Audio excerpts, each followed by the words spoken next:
A free republic will never keep a standing army to execute its laws. There it is. A free republic will never keep a standing army to execute its laws. It must depend upon the support of its citizens, but when the government is to receive its support from the aid of the citizens, it must be so constructed as that confidence, respect, and affection. Man, because I highlighted that goes back to this. Baron Montesquieu, I told you. I had this highlighted from before, but the Baron de Montesquieu. This is from Brutus. October 18th, 1787, you had both Sentinel and Brutus who were publishing their Anti-federalist tracts because they just came up with this goddamn U.S. Constitution for the past 6 months or so. George Washington and who else? A bunch of fucking nobodies. Who goddamn wrote the Constitution? Let's go ahead. Let's see here. Who wrote and signed the U.S. Constitution? George Washington, Ben Franklin, James Madison. All right, so there's a couple big timers there. But who else? George Mason, Edmund J. Randolph, James McClurg, George Withy, George Withy, George. All right, let's carry on. The Baron de Montesquieu. This is the spirit of the laws. Charles de Secondat. Charles de Secondat, the Baron de Montesquieu. This is one fucking guy who wrote one fucking book, but we're going to have 20 goddamn titles. The Spirit of the Laws, Chapter 16, Volume 1, Book 8. It's natural to a republic to have only a small territory, otherwise it cannot long subsist. In a large republic, there are men of large fortunes, and consequently of less moderation. There are trusts too great to be placed in any single subject. He has interest of his own. He soon begins to think that he may be happy, great and glorious, only when he oppresses his own fellow citizens, and that he may raise himself to grandeur on the ruins of his country. Who cares? Turn the country to ash, and I'll rule over those ashes. In a large republic, the public good is sacrificed to 1,000 views. It is subordinate to exceptions and depends on accidents. In a small one, the interest of the public is easier perceived, better understood, and more within the reach of every citizen. Abuses are of less extent and, of course, are less protected. Of the same opinion is the Marquis Beccaria.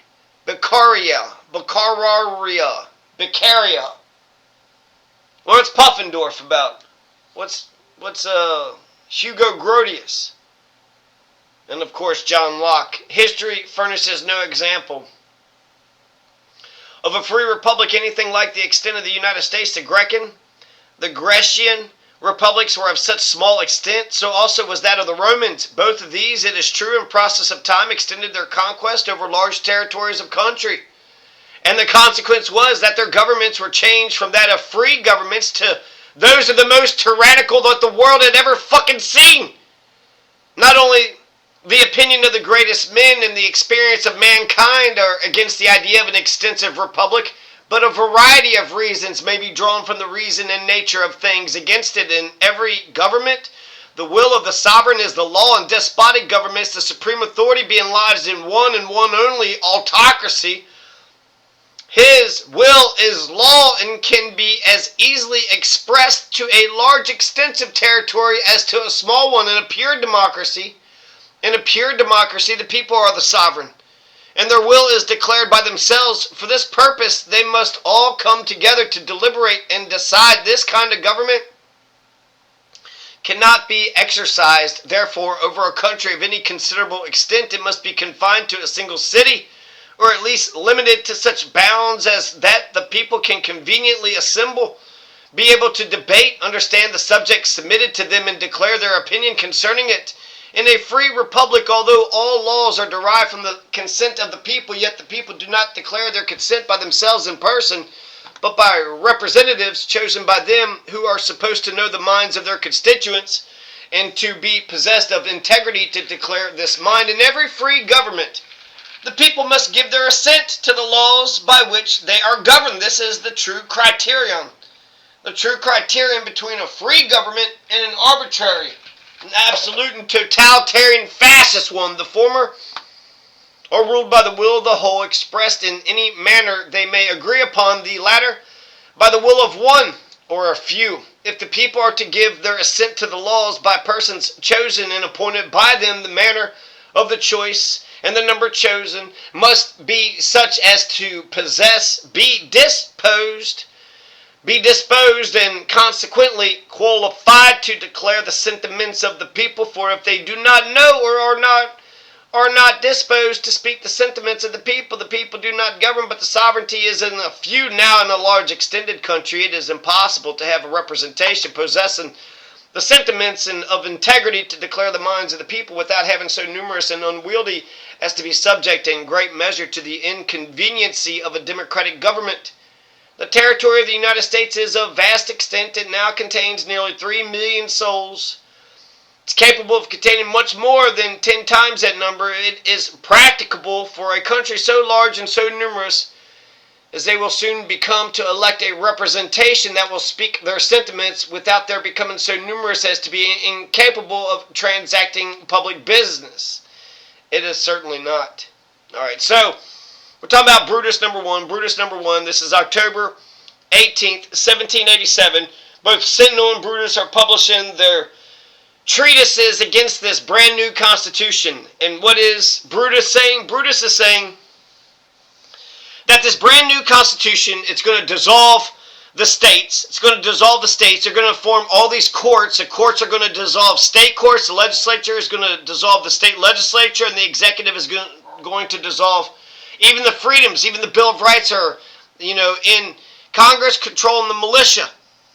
Because Congress controls the militia, well, say goodbye to liberty. Say goodbye to freedom.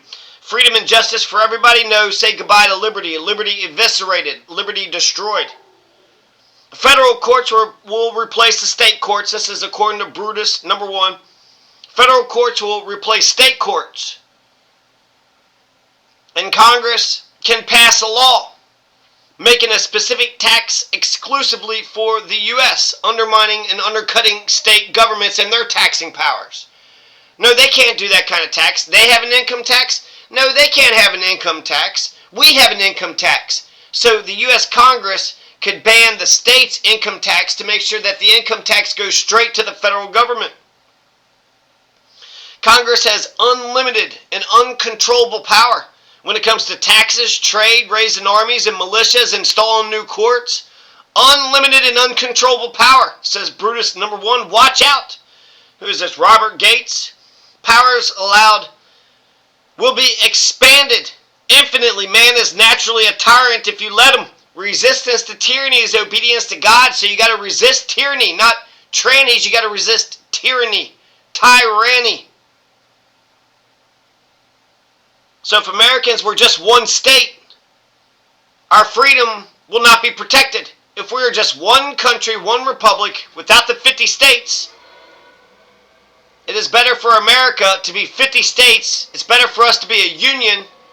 It's better for us to be a constitutional and democratic republic federation.